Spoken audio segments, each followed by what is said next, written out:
Anda kembali bersama kami di Prime Time Talk. Saya melanjutkan perbincangan di segmen terakhir ini. Namun sebelumnya saya terima telepon dari salah satu pemirsa kita, Pak Gusmansyah di Riau.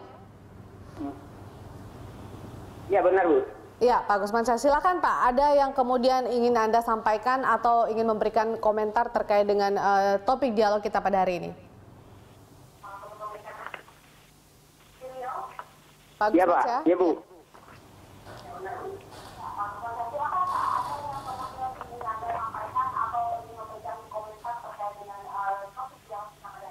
Ya, masalah pertambangan ini, Bu.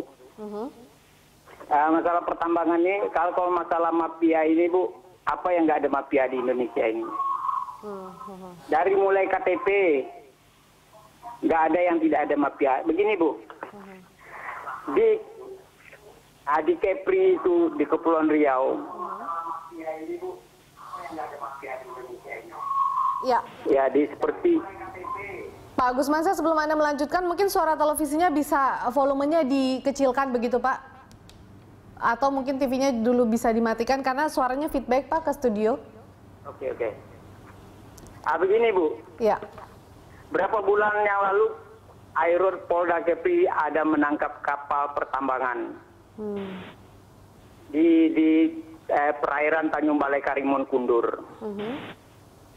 Setelah itu habis ditangkap itu dilepas lagi karena alasan Polda katanya tidak ada uang perawatan karena biayanya begitu mahal.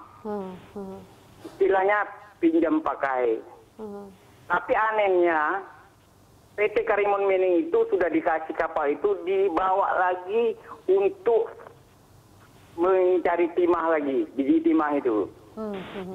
Jadi kalau di Kepri itu kalau seperti DPR saya nggak percaya deh kalau mau turun mau ngomong-ngomong itu. Saya tahu. Artinya menurut Anda sendiri pemberantasan mafia migas ini tidak akan bisa berjalan dengan baik. Anda pesimistis dengan yang kemudian dilakukan sejumlah tim saat ini baik dari DPR ataupun juga dari pihak kepolisian begitu, Pak? Iya benar. Kalau memang ya ini masalah pertambangan ini ya mafia pertambangan ini akan diberantas apa yang kata Pak Victor Simanjuntak tadi itu. Silakan dong datang ke Kepri ini. Tangkap itu orang, pejabat-pejabat yang memberikan izin itu. Artinya menurut Anda tidak hanya di pusat tapi juga sampai ke daerah begitu ya, Pak ya? Benar, seperti di Kepri itu yang kepala dinas pertambangannya adik gubernur.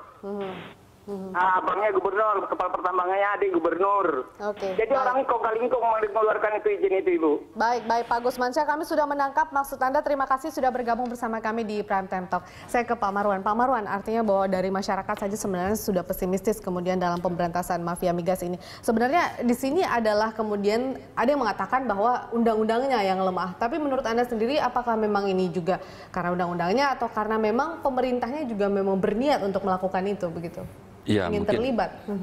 Saya kira ada dua masalah ya, undang-undang dalam arti sistem, mulai dari undang-undang, peraturan pemerintah, peraturan menteri, kemudian tata kelola, itu kita bicara sistem. Tapi juga ada masalah pelaku, mulai dari yang paling tinggi sampai yang di daerah misalnya. Ini juga bermasalah.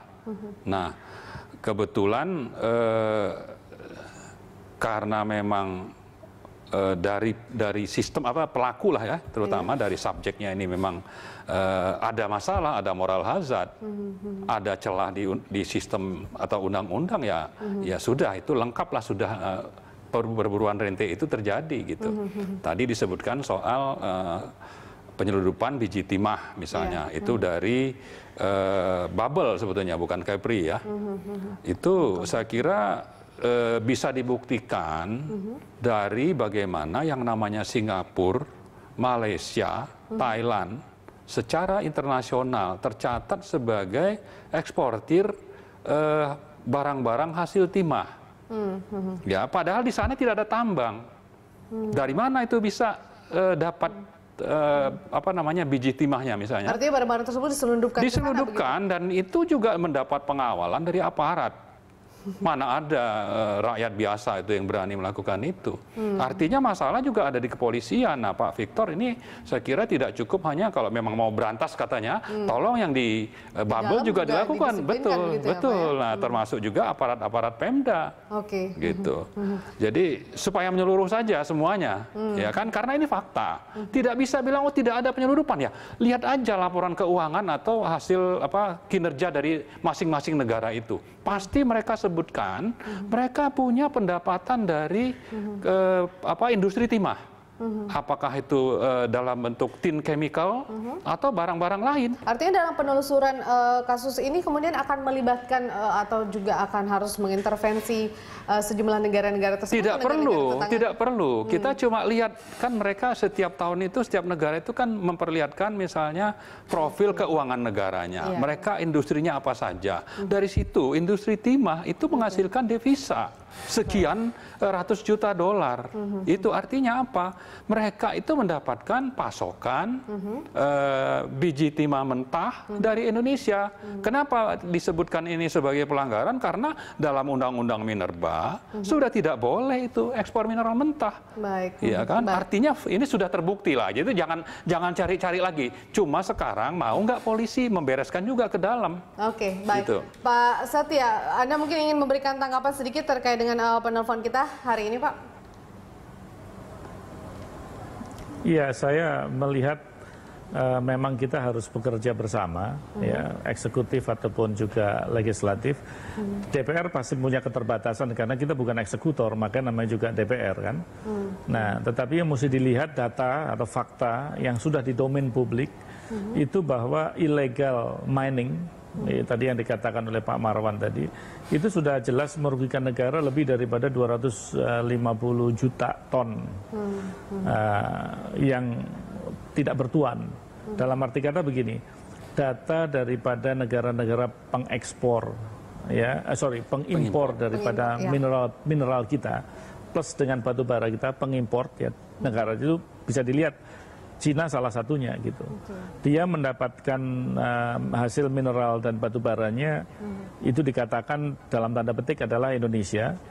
Tetapi data daripada Kementerian SDM terhadap produksi yang diekspor sudah ada selisih. Berarti kan ini ada illegal mining nih. Ada illegal mining.